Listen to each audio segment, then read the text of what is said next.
हाँ जी, अस्सलाम वालेकुम वरहमतुल्लाहि वबरकातुहू। तो बच्चों, प्रीवियस जो लेक्चर था उसमें हमने आइसोमेरिज्म की टाइप्स, जिसमें स्ट्रक्चरल आइसोमेरिज्म है, वो हमने एक्सप्लेन किया था डिटेल में। उसकी फर्स्ट, सेकंड और third, chain isomerism, position isomerism और उसके साथ फंक्शनल ग्रुप आइसोमेरिज्म, ये हमने डिटेल में पढ़ा था। अब इस लेक्चर में हमने अभी मेटामेरिज्म, टाटोमेरिज्म और ज्योमेट्रिकल आइसोमेरिज्म को डिटेल में पढ़ना है। तो मेटामेरिज्म हमारे पास क्या होता है? मेटामेरिज्म एक बेटे ऐसी टाइप है आइसोमेरिज्म की कि जिसमें फंक्शनल ग्रुप सेम होगा। फंक्शनल ग्रुप सेम होगा, जाहिर सी बात है मॉलिक्यूलर फार्मूला तो सेम होगा ही, लेकिन इसमें unequal distribution of carbon from either side of the functional group.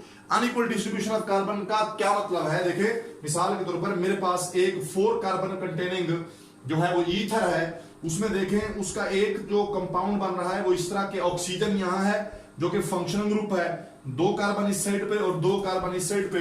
इसका नाम है बेटे डाई इथाइल ईथर। क्या इसका नाम है बच्चों? डाई इथाइल ईथर, ये इसका नेम है। जबकि दूसरा आपके पास जो केस है उसमें चेक करें कि ये ऑक्सीजन है और एक साइड पे 3 कार्बन, दूसरी साइड पे 1 कार्बन, यानी एक में फंक्शनल ग्रुप के इर्द गिर्द 2-2 कार्बन, दूसरे में एक साइड पे 3, दूसरी साइड पे 1। इसका नाम है बेटे हमारे पास methyl normal propyl ether. Methyl normal propyl ether इसका नाम है मेरे बेटे। तो ये दोनों डिफरेंट कंपाउंड है। जबकि और कौन कौन से कंपाउंड इस तरह का बेटे आइसोमेरिज्म शो करते हैं? कौन सी क्लासेस? कीटोन शो करती हैं। कीटोन जो है वो पोजीशन आइसोमेरिज्म भी शो करती हैं। कीटोन जो है वो मेटामेरिज्म भी शो करती हैं, ईथर्स भी शो करते हैं, ईस्टर्स भी, और सेकेंडरी अमाइंस भी ये जो है इस टाइप का आइसोमेरिज्म शो करती हैं। इसके अलावा बेटे आगे हम डिस्कस करते हैं टाटोमेरिज्म। जो टाटोमेरिज्म है वो क्यों अराइज होता है कि एक ही मॉलिक्यूल होता है, एक ही मॉलिक्यूल, उसी मॉलिक्यूल के अंदर प्रोटॉन एक एटम से दूसरे एटम पे शिफ्ट होता है। यानी this is the type of isomerism which arises due to shifting of proton within the molecule from one atom to another atom. इसको हम intramolecular shifting of proton भी बोलते हैं। एक मॉलिक्यूल के अंदर प्रोटॉन एक एटम से दूसरे एटम में शिफ्ट होता है। फॉर एग्जांपल ये अमाइनो एसिड्स है हमारे पास। अमाइनो एसिड का जनरल फार्मूला है बेटे, अमाइनो एसिड की बेटे टाइप्स होती है with respect to position of amino group. ये हमारे पास फंक्शनल ग्रुप है। फंक्शनल ग्रुप के साथ वाला कार्बन जो है वो अल्फा कार्बन होता है। तो ये अल्फा कार्बन है हमारे पास। तो अल्फा कार्बन पे जो अमाइनो ग्रुप होता है उसको हम अल्फा अमाइनो एसिड बोलते हैं। तो अल्फा अमाइनो एसिड ये ज्यादातर ये आइसोमेरिज्म शो करते हैं। होता क्या है कि ये जो आपके पास हाइड्रोजन है वो कार्बोक्सिल ग्रुप से यहां इसके ऊपर जाएगा। बेसिकली यहां अमाइनो ग्रुप पे एक लोन पेयर होता है और वो लोन पेयर इस प्रोटॉन पे अटैक करता है।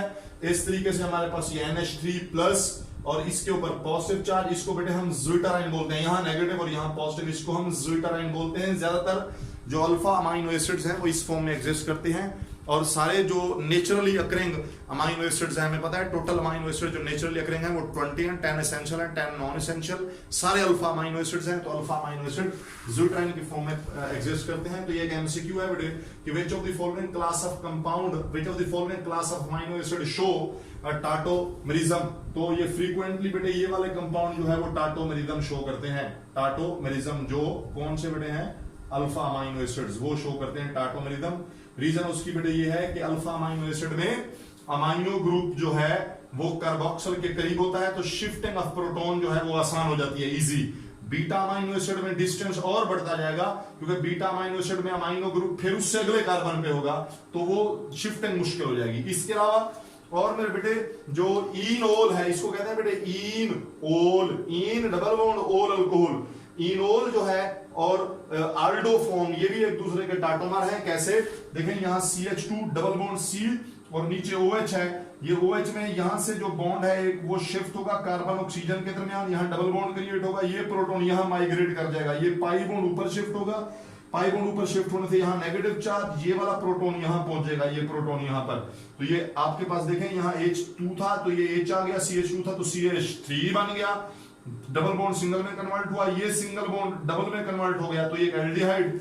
इसी तरह अगर CH2 डबल बॉन्ड C ये OH है, यहां पर भी ऐसे होगा बेटे, ये वाला बॉन्ड यहां शिफ्ट होगा जिससे कार्बन ऑक्सीजन कौन सा बॉन्ड बनेगा बेटे, double bond, carbon oxygen double bond, और ये वाला जो पाई बॉन्ड है वो इसके ऊपर शिफ्ट होगा, ये यहां पर, यहां से प्रोटॉन माइग्रेट करके यहां जाएगा, CH3 सिंगल बॉन्ड आगे बनेगा, और ये C डबल बॉन्ड हो और आगे CH3, तो ये कीटोन बन जाएगा। तो ये आपके पास बेटे जो मैं अपना सिस्ट्रांस सॉरी ये आपके पास बेटे स्ट्रक्चरल आइसोमेरिज्म था। आगे हमने बेटे डिस्कस करना है ज्योमेट्रिक आइसोमेरिज्म। बेटे ज्योमेट्रिकल आइसोमेरिज्म में कंपाउंड्स का सेम मॉलिक्यूलर और स्ट्रक्चरल फार्मूला होता है, बट स्पेस में जो है वो आइडेंटिकल ग्रुप्स की पोजीशन डिफरेंट होती है।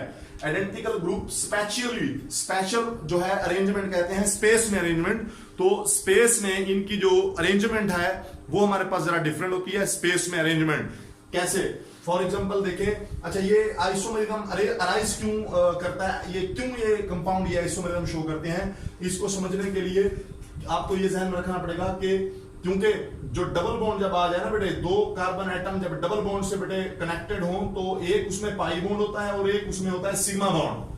तो पाई बॉन्ड एक होता है और एक सिग्मा बॉन्ड। तो पाई बॉन्ड में इलेक्ट्रॉन डेंसिटी जो होती है वो न्यूक्लियर एक्सिस के ऊपर और न्यूक्लियर एक्सिस के नीचे, दरमियान में सिग्मा बॉन्ड, यहां पर और यहां पर पाई बॉन्ड का, पाई बॉन्ड के दो रीजन, एक रीजन ऊपर और एक रीजन नीचे, तो रोटेशन मुश्किल हो जाती है। ये बिल्कुल ऐसे है, ये बिल्कुल ऐसे है जैसे देखें आपके पास अगर दो बोर्ड्स हैं, दो बोर्ड्स वो सिंगल एक कील से जुड़े हुए हैं, उनको तो रोटेट करना आसान हो जाता है, लेकिन अगर उनको आप दो से जोड़ दें ऐसे, तो उनको रोटेट करना जो है वो मुश्किल, वो तब रोटेशन हो पाती है जब ये ब्रेक हो जाए, ये बॉन्ड ब्रेक हो जाए, यानी रोटेशन होना पॉसिबल नहीं रहता जब डबल बॉन्ड बन जाए दो कार्बन एटम के दरमियान। तो जो ग्रुप ऊपर होते हैं वो ऊपर रह जाते हैं, जो नीचे होते हैं वो नीचे। मगर इसके लिए जरूरी कंडीशन क्या है, इसके लिए जरूरी कंडीशन हमारे पास ये है कि एक तो डबली बॉन्डेड कार्बन होने चाहिए, जरूरी है कि इसमें क्या हो हमारे पास अल्कीन्स। अच्छा जी, तो हम बात कर रहे थे कि कंडीशंस क्या है इसके लिए। कंडीशन इसके लिए ये है, कार्बन कार्बन डबल बॉन्ड, और दूसरा डबल बॉन्ड होगा तो रोटेशन जो है वो पॉसिबल नहीं होगी, ग्रुप्स के ऊपर जो था वो ऊपर रह जाएगा, जो नीचे था वो नीचे रह जाएगा। और इसके अलावा जो डबल बॉन्ड वाला हर कार्बन है उसके ऊपर जो है वो दो डिफरेंट ग्रुप होने चाहिए, लाइक इस पे ए तो इस पे बी, इसी तरह इस पे ए तो इस पे बी। तो ये जो दो ग्रुप हैं वो सेम नहीं होने चाहिए, इसके दो ग्रुप इसके दो ग्रुप जैसे हो सकते हैं मगर ये आपस में सेम नहीं होने चाहिए। तो ये आइसोमेरिज्म जो है वो शो होता है। अब देखें इसको, मैंने आपको ये 2 ब्यूटीन की एक एग्जांपल दिया है, मैंने 2 ब्यूटीन का एक स्ट्रक्चर जो है वो ड्रॉ किया है। इसको देखें, नाम इसका 2 ब्यूटीन है।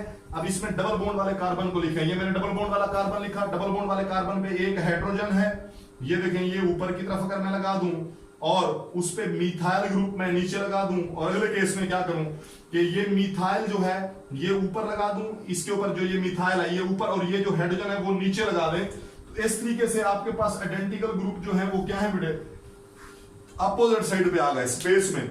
ऊपर की तरफ एक ग्रुप है और उसी के जैसा दूसरा ग्रुप नीचे की तरफ है। इसको हम अपोजिट साइड पे जब सेम ग्रुप आ जाए, एक ऊपर और दूसरा नीचे, इसको हम ट्रांस आइसोमर बोलते हैं। इसके अलावा अगर इसको देखें कि इसमें जो डबल बॉन्ड थे, डबली बॉन्डेड कार्बन, उसके ऊपर दो हाइड्रोजन जो थे, एक इस पे और एक इस पे, वो मैंने ऊपर की तरफ दिखा दिए, दो मिथाइल ग्रुप नीचे की तरफ, तो इसको सीज आइसोमर बोलते हैं। सीज और ट्रांस आइसोमर्स की कुछ प्रॉपर्टीज हैं, मसलन ट्रांस आइसोमर जो है उसका डाइपोल मोमेंट जो है वो 0 होता है, अप्रोक्सीमेटली 0 होता है, यानी वो नॉन पोलर होता है, क्योंकि उसका dipole moment overall cancel out हो रहा होता है, वो नॉन पोलर होता है। इसके अलावा बॉइलिंग पॉइंट इसका जो है वो लो होता है, क्योंकि नॉन पोलर है, बॉइलिंग पॉइंट लो।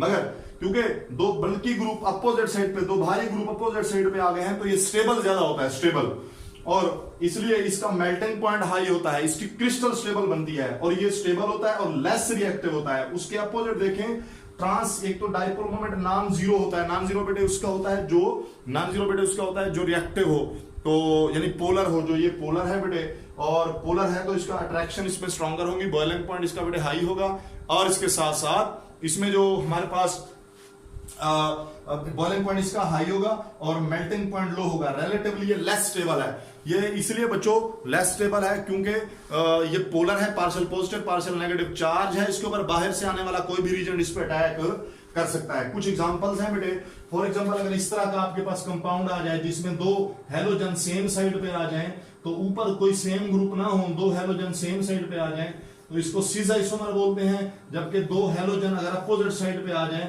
बेशक वो डिफरेंट हेलोजन हो लेकिन है हेलोजन, वो ट्रांस, ये आपके पास ट्रांस आइसोमर है और ये आपके पास सिस आइसोमर है। इसके अलावा बेटे इसकी बात करें तो देखें इसमें 2 क्लोरो सेम साइड पे हैं, 2 हाइड्रोजन भी सेम साइड पे सिस, और ये आपके पास ट्रांस आइसोमर है। क्वेश्चन बेटे लास्ट है, एक एमसीक्यू है कि आपके पास के which of the following compound can show cis trans isomerism. तो इसमें मैंने ऑप्शन लिखे हुए हैं बेटे। पहला मैंने यहां पर ऑप्शन लिखा है बेटे 1 ब्यूटीन, दूसरा 2 ब्यूटीन, तीसरा प्रोपीन, चौथा 2 ब्यूटाइन। कौन सा कंपाउंड इसमें isomerism cis trans isomerism show करता है? तो इसमें बीटा ऑप्शन राइट बनेगा। 1 ब्यूटीन इसमें स्पेशली राइट नहीं बनता क्योंकि जो 1 ब्यूटीन है उसमें हमारे पास डबल बॉन्ड वाला जो कार्बन है उसके ऊपर जो पहला कार्बन है उसके ऊपर 2 हाइड्रोजन ग्रुप लग जाएंगे, 2 एक जैसे ग्रुप आ जाएंगे 1 ब्यूटीन में। तो आप देखें अगर मैं इसका 1 ब्यूटीन का स्ट्रक्चर ड्रा करना चाहूं तो वो कुछ इस तरह बनेगा। 1 ब्यूटीन का पहले कार्बन पे डबल बॉन्ड आ जाएगा। जब पहले कार्बन पे डबल बॉन्ड आ जाए तो एक ही कार्बन पे 2 एक जैसे ग्रुप जब लग जाएं तो ये देखें डबल बॉन्ड वाले कार्बन पे तो वो ये कंडीशन फुलफिल नहीं कर रहा, तो ये सिस ट्रांस आइसोमेरिज्म शो नहीं करेगा। तो 1 ब्यूटीन इसलिए शो नहीं करेगा। प्रोपीन में भी ऐसे होता है कि एक ही पहले कार्बन पे डबल बॉन्ड होता है तो उसके ऊपर दोनों हाइड्रोजन आ जाते हैं तो वो भी आइसोमेरिज्म शो नहीं करेगा। ब्यूटाइन में तो कार्बन कार्बन ट्रिपल बॉन्ड होता है, तो ट्रिपल बॉन्ड वाले जो कार्बन है वो रोटेट तो नहीं कर सकते, लेकिन ट्रिपल बॉन्ड वाले कार्बन पे एक और ग्रुप लग सकता है क्योंकि 3 बॉन्ड तो ट्रिपल बॉन्ड में पूरे हो चुके होते हैं, बाकी एक बॉन्ड रह चुका होता है, तो 2 डिफरेंट ग्रुप लग ही नहीं सकते, इसलिए वो भी आइसोमेरिज्म शो नहीं करते। Thank you very much. तो ये हमने आज आइसोमेरिज्म का टॉपिक डिस्कस किया। आपके अगर कोई क्वेश्चन हैं तो आप लोग कमेंट में आके जो है वो क्वेश्चन करेंगे, जैसे मुझे टाइम मिलेगा मैं इंशाल्लाह जरूर उसके आंसर करूंगा। तो थैंक यू वेरी मच।